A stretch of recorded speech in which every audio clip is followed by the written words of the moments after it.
C'est parti. Ok.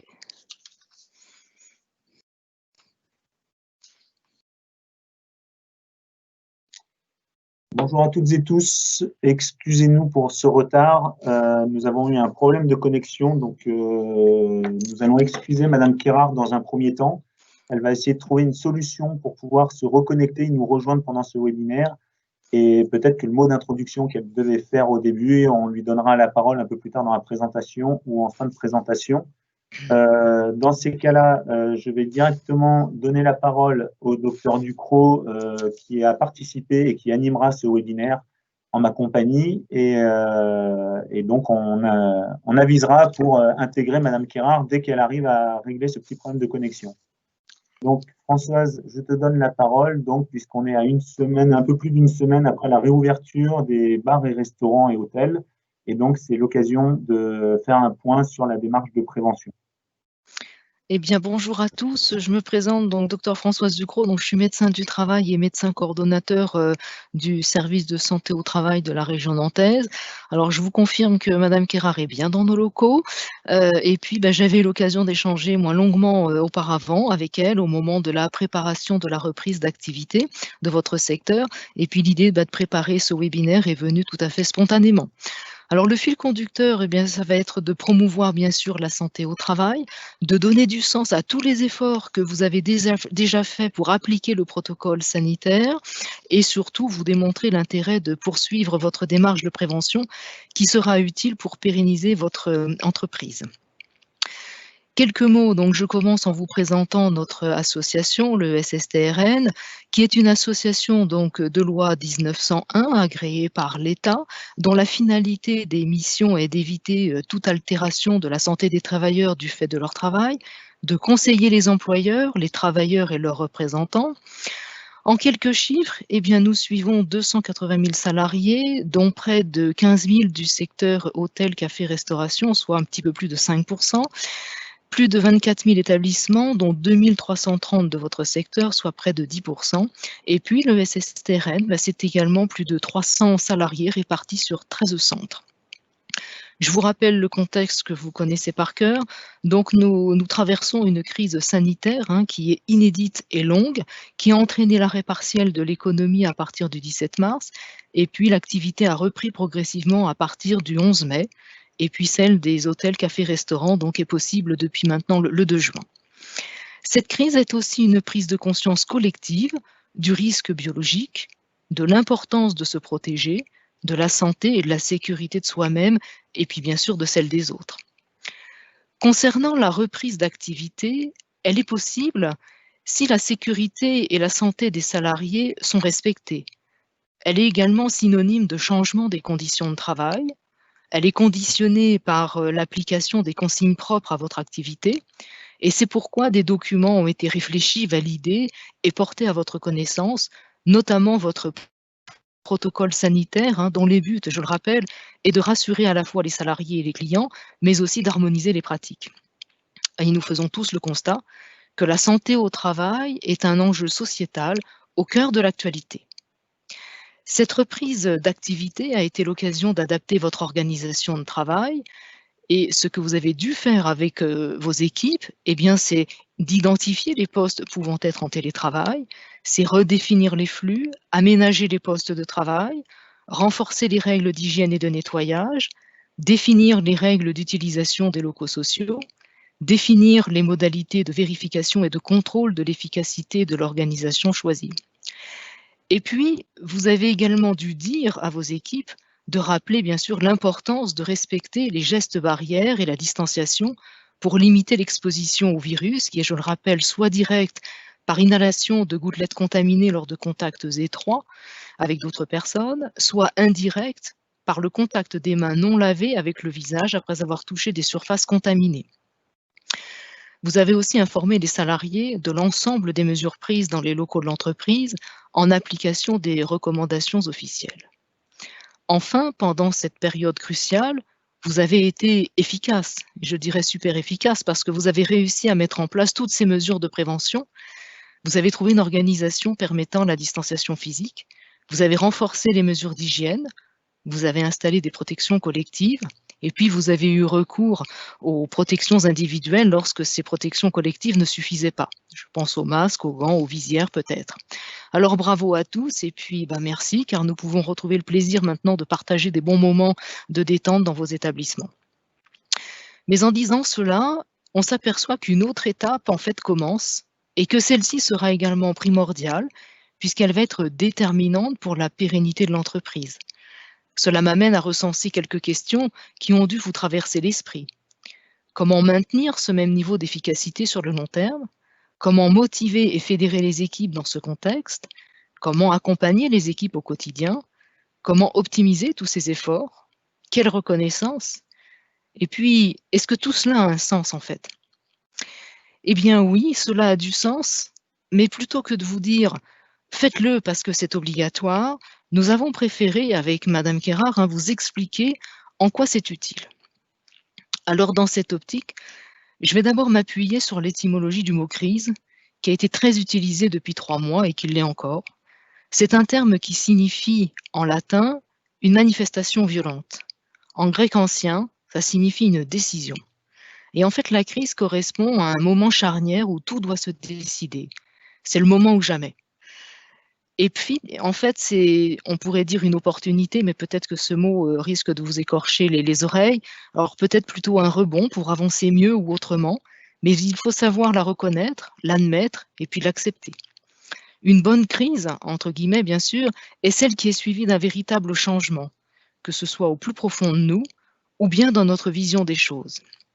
Alors par exemple en médecine, l'accompagnement des personnes en souffrance lors de situations de rupture, qu'elles soient personnelles ou professionnelles, consiste à les amener progressivement à s'ouvrir à une capacité de changement.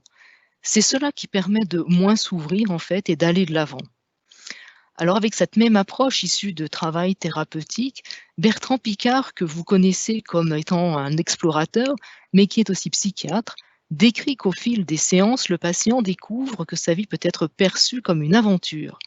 Il a écrit récemment qu'une crise peut être profitable pour se remettre en question, gagner en compétences et évoluer en gardant les valeurs que nous voulons privilégier pour donner du sens à nos vies. La phrase que vous voyez affichée à l'écran résume cela et évoque les valeurs éthiques et morales dont nous avons besoin pour avancer. Je prends le temps de la lire parce que je crois que j'ai un petit peu de temps. L'aventure est un état d'esprit vis-à-vis de l'inconnu, une façon de concevoir notre existence comme un champ expérimental dans lequel nous sommes obligés de développer nos ressources intérieures, de gravir le chemin de l'évolution personnelle et d'assimiler les valeurs éthiques et morales dont nous avons besoin comme compagnons de voyage. Alors cela me permet de faire une transition sur la valeur morale qu'est le respect. Il s'agit du respect, bien sûr, des lois, des règlements, des personnes, et plus précisément de la dignité des personnes dans le monde du travail. C'est aussi le respect des droits du travailleur et plus généralement, respecter autrui, c'est ne pas le réduire du tout. Il s'agit aussi du respect de la parole donnée vis-à-vis d'un collaborateur ou d'un client. Il s'agit du respect des procédures, des engagements, de l'environnement physique. Et d'une façon générale, on travaille mieux quand on se sait respecter et on manage mieux quand on sait respecter. Ce webinaire est aussi l'occasion de vous rappeler la définition du travail donnée par l'Organisation internationale du travail qui nous permet de mieux comprendre ce qu'est le travail. Le travail n'est pas seulement un facteur de production, un moyen de subsistance, c'est aussi un moyen anthropologique par lequel les hommes et les femmes affirment leur dignité, leur utilité, développent leur habileté et leurs compétences et participent au bien commun.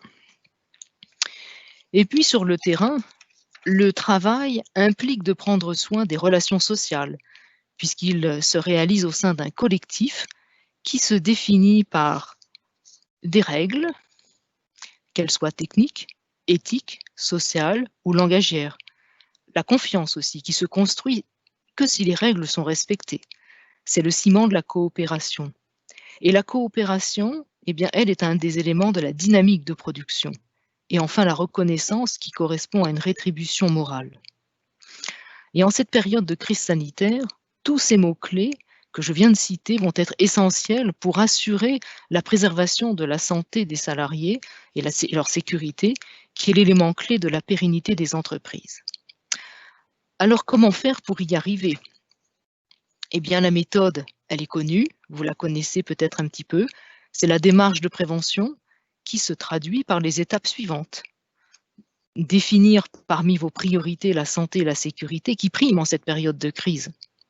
Définir vos ressources, c'est-à-dire vos salariés et vous. Définir votre politique de prévention. Pour cela, appliquer les 9 principes généraux de prévention que vous pouvez retrouver notamment sur le site de l'INRS. Rédiger un plan d'action en utilisant un outil de pilotage, c'est le document unique d'évaluation des risques professionnels, le fameux DU, qui est une obligation de l'employeur, je vous rappelle, depuis 2001. Il faudra également mettre en œuvre des actions, qu'elles soient techniques, organisationnelles, ou bien encore des formations. Et puis, bien sûr, faire des ajustements, c'est ce qu'on appelle donc l'amélioration continue. Une fois ces grandes lignes tracées, la question suivante est qui participe à cette démarche de prévention? Rassurez-vous, vous n'êtes pas tout seul. En effet, les acteurs internes sont l'employeur, je vous rappelle que c'est l'acteur principal car c'est sa responsabilité. Vous avez le ou les salariés désignés compétents qui l'assistent. Et dans cette période de crise sanitaire, vous pouvez le nommer le référent Covid ou encore le référent protocole sanitaire, c'est ce qui est écrit dans votre protocole à vous. Vous avez les salariés, les représentants du personnel, les sauveteurs, les secouristes sauveteurs du travail. Et puis parmi cette liste, parmi ces acteurs, l'un est méconnu, c'est pourquoi je me permets de faire un zoom sur le salarié désigné compétent ou référent protocole sanitaire donc dans votre protocole. Et je vous rappelle l'article L4644-1 du Code du travail qui stipule que tout employeur, quelle que soit la taille et le secteur d'activité de son entreprise, doit théoriquement désigner depuis le 1er juillet 2012 au moins un salarié compétent pour s'occuper des activités de protection et de prévention des risques professionnels de l'entreprise. Alors, je vous ai fait un petit résumé. Pour information, ce sujet a été traité en webinaire il y a maintenant 3 semaines et vous pouvez le revoir en replay donc, sur notre site. Donc, ce salarié désigné compétent aura pour objectif pendant cette crise de maîtriser les explications et la mise en place des gestes barrières, de la distanciation et du port des protections individuelles. Anticiper l'organisation du travail en s'appuyant sur la rédaction du plan de reprise d'activité, de se tenir informé des nouvelles consignes sanitaires, d'assurer le réaccueil de ses collègues si ceux-ci ont été absents, en privilégiant bien sûr une communication bienveillante, en transmettant des informations si possible avant leur reprise, sinon le jour de leur reprise, de veiller aussi à la transmission régulière des consignes et de leur compréhension, veiller à l'approvisionnement, tel celui du savon, des essuie-mains, du gel hydroalcoolique, des masques bien sûr, d'écouter et de tenir compte des suggestions du collectif de travail pour améliorer la démarche de prévention, et puis veiller bien sûr aux personnes en situation de vulnérabilité et de les informer de l'existence de relais pour leur apporter de l'aide nécessaire. Donc là, vous retrouvez des informations nombreuses sur notre site du SSTRN. En synthèse, ce salarié désigné compétent est plus facilement identifiable, je l'ai dit, sous le terme référent protocole sanitaire dans votre protocole ou référent Covid dans d'autres entreprises. C'est un relais opérationnel primordial dans l'entreprise et il a, pendant cette période de crise, les missions et les rôles du SDC que vous pouvez retrouver. Il y a un dépliant qui existe aussi sur notre site. Comme ça, vous pourrez revoir donc toutes ces missions. Il doit adapter les recommandations et les obligations sanitaires nationales à la réalité de l'entreprise. Il fait vivre au quotidien la réorganisation du travail. Il cherche bien sûr à obtenir l'adhésion du collectif de travail sur les bonnes pratiques, communique régulièrement et veille à l'application des nouvelles consignes. Et il peut bien sûr s'appuyer sur l'expertise des équipes globalement donc, de notre service du SSTRN, mais si vous êtes dans d'autres régions, des équipes des services de santé au travail. Et puis, ce salarié peut participer à la mise à jour du document unique d'évaluation des risques.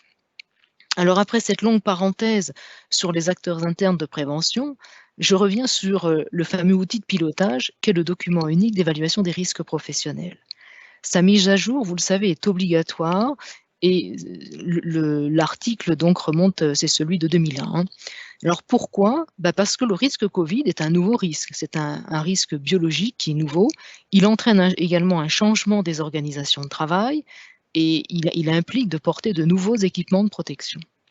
Le pilote, bien sûr, est l'employeur, mais il peut être assisté, on l'a vu, d'un ou de plusieurs salariés désignés compétents. Sa rédaction peut impliquer les autres salariés si la démarche est participative dans votre entreprise. Il existe des modèles. Vous avez par exemple celui de l'INRS pour vous aider dans la rédaction que vous réajusterez en fonction des particularités de votre entreprise et des événements. Cet outil de pilotage permet de veiller à la santé et la sécurité de vos salariés et d'améliorer ainsi les performances de votre entreprise. Alors, une autre façon, peut-être plus facile de comprendre la démarche de prévention, est de la voir sous forme de boucle d'amélioration continue avec ces différentes étapes. Et normalement, vous devriez voir s'afficher donc un schéma. Merci Grégoire. Voilà. Donc, les conditions de réussite sont bien sûr l'implication forte de l'employeur et puis considérer cette démarche de prévention comme un projet, donc la traiter comme telle. Donc, la première étape, vous avez compris, c'est réaliser un état des lieux. La deuxième, ça va être de définir un plan d'action et en proposant des mesures de prévention, les hiérarchiser et puis définir une boîte à outils. La troisième, ça va être de mettre en place les actions de prévention, puis après d'évaluer ces actions mises en place et enfin d'améliorer. Et puis on recommence sans arrêt comme ça. Je termine ma présentation sur une note positive en vous rappelant que la prévention des risques professionnels est un levier de productivité et de performance pour votre entreprise. Elle apporte la sécurité juridique à l'employeur. Elle permet de réaliser des gains financiers. Il faut la considérer non pas comme une contrainte, mais comme un investissement. Ainsi, vous aurez une diminution du risque d'accident de travail et de maladies professionnelles, ou encore une diminution de l'absentéisme. La prévention apporte aussi une amélioration du climat social par la satisfaction et la fierté des salariés de travailler dans une entreprise qui respecte la loi et surtout le droit des salariés. Ça apporte également une amélioration de l'image de l'entreprise et une amélioration de la coopération avec les différents acteurs de prévention. Au total, la prévention contribue donc largement à une amélioration de la productivité. Et puis en conclusion, pour laisser la place aux échanges juste après, la santé au travail, bien vous voyez que c'est un véritable enjeu sociétal qui fédère tous les acteurs concernés et permet la performance économique et sociale de l'entreprise. Les services de santé au travail donc, sont là pour vous accompagner. N'hésitez pas à contacter vos centres habituels, la cellule d'écoute téléphonique du SSTRN, dont le numéro est le 02 40 44 26 60 et qui est toujours disponible, ou encore le numéro vert Covid pour la région Pays de la Loire au 0800 086 310. Et puis enfin, vous retrouverez bien sûr sur le site SSTRN des dossiers spécifiques à cette crise sanitaire ainsi que des webinaires disponibles en replay. Voilà, je vous remercie de votre attention déjà pour cette première partie. Je redonne la parole à Grégoire qui va commencer et qui va introduire donc ce temps d'échange.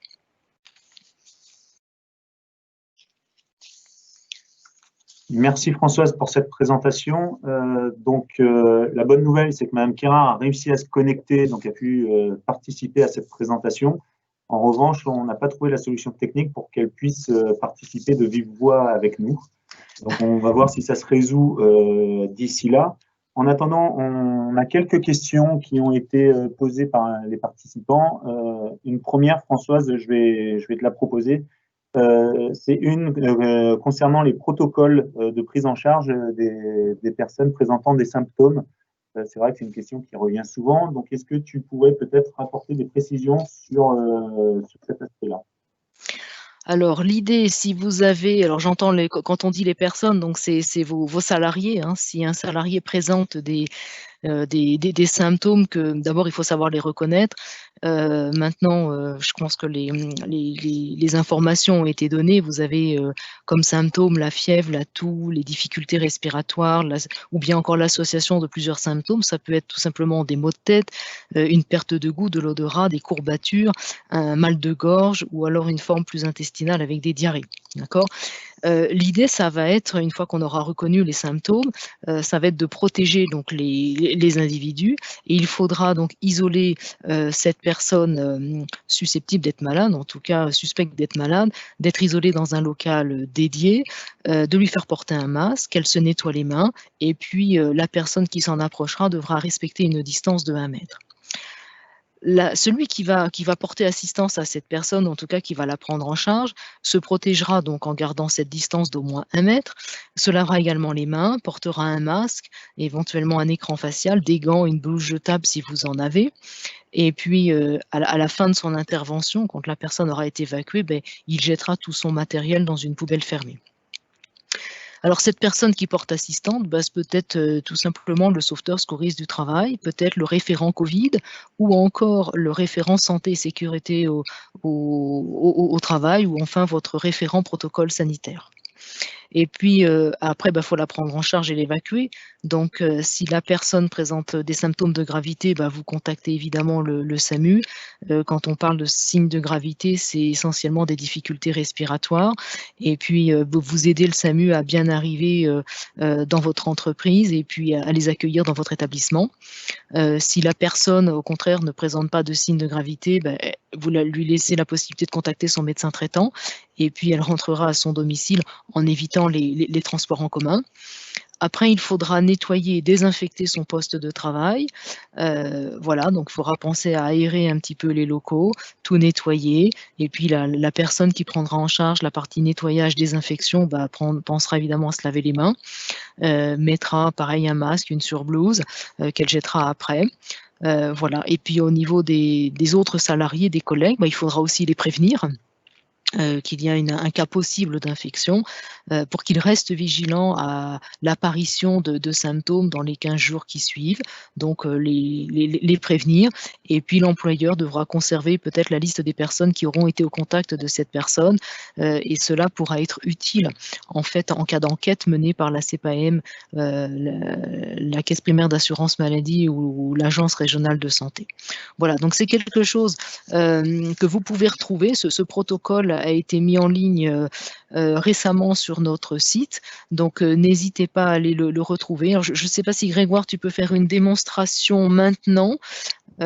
Sinon, le chemin d'accès, c'est que je ne dise pas de bêtises, il faut aller dans le dossier reprise d'activité au niveau de documentation et ressources et vous allez le retrouver en bas de page, notamment au niveau des documents proposés par le SSTRN, notamment au niveau de la partie, alors là c'est trop petit pour moi, je ne vais pas lire, mais en bas de page, voilà, où il y a des consignes et des protocoles mis à disposition, et vous pouvez donc télécharger le document, l'afficher, et que les salariés aussi en prennent connaissance.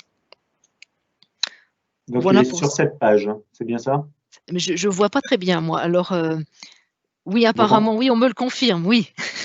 Donc, il est bien sur cette page. En bas, peut-être, là, voilà. Voilà, prise en charge d'une personne ayant des symptômes Covid-19. Voilà. On l'a mis en ligne aujourd'hui, donc c'est pour ça qu'on a eu du mal un peu à le retrouver.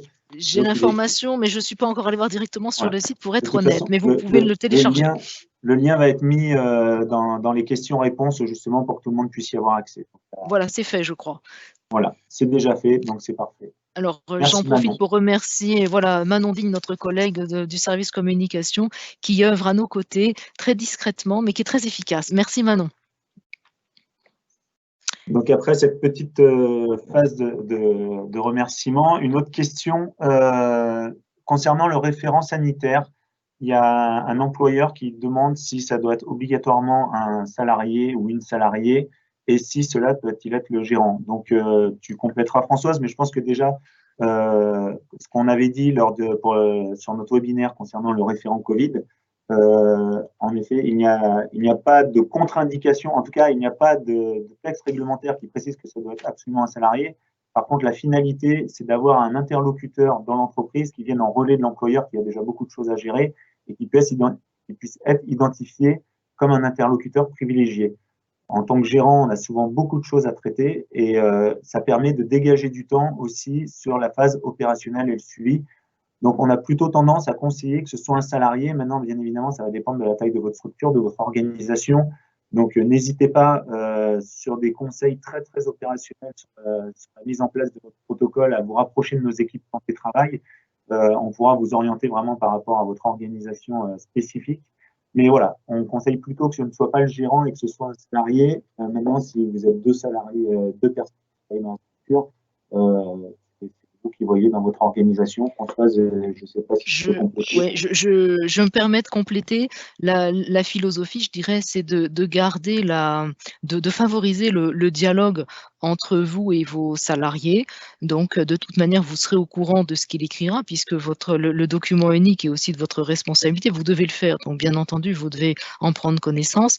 Et comme le salarié désigné compétent peut vous assister pour le rédiger, bah, de toute manière, il faudra vous écouter, discuter et surtout, bah, le salarié, après, chacun son métier, peut vous apporter aussi énormément par rapport au terrain et vous pouvez confronter vos avis.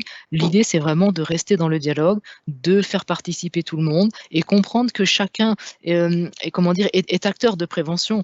Je l'ai dit tout à l'heure, l'employeur est l'acteur principal, mais il ne faut pas oublier que les salariés également, peuvent jouer ce rôle, enfin, ont cette responsabilité-là. C'est écrit aussi dans le code du travail et ça a été écrit en 2008. C'est l'article L 4122-1 pour les puristes du droit, ceux qui ont envie de vérifier. Mais il est écrit que les travailleurs doivent prendre soin aussi de la sécurité et de leur santé, mais aussi celle des autres. Donc, ils auront envie peut-être, enfin, je dis peut-être, mais ils auront envie de participer aussi à cet effort de prise en charge de la santé, de la sécurité et de vous aider, d'être à vos côtés. Et plus il y a de dialogue, bah, plus le climat social sera bon et plus vous vous ferez confiance. Et ça reprend les règles que j'ai édictées tout à l'heure par rapport aux bonnes relations sociales et puis ce qu'est le travail. Voilà. Merci Françoise. Donc là, nous avons une réponse bien complète. Nous avons fait globalement le tour des principales questions sur lesquelles, en tout cas, on pouvait faire des réponses un peu générales. Pour toutes les réponses un peu plus précises liées à la structure et vraiment à votre organisation d'entreprise, vraiment, n'hésitez pas à vous rapprocher de nos équipes santé-travail, donc de votre médecin du travail et de l'équipe qui l'entoure, qui peut vous conseiller sur votre protocole de reprise d'activité, sur votre évaluation des risques. On sait que là, la reprise d'activité est forte et demande beaucoup d'énergie, mais justement, n'hésitez pas si vous avez des questions, des inquiétudes, à vous rapprocher de nos équipes ou à consulter les informations qui sont sur notre site Internet. Donc, merci beaucoup pour votre participation. Nous espérons avoir répondu à vos questions, en tout cas, et à vos attentes. On vous souhaite une bonne continuité dans cette reprise d'activité. Et à très bientôt. Merci Françoise pour cette présentation. On regrette encore Madame Kirard, mais on sait qu'elle a pu suivre ce webinaire et il était en co-construction avec Françoise Ducrot, donc les messages principaux sont passés. Donc continuons à avancer dans la prévention et merci pour votre participation. Au revoir. Merci, au revoir.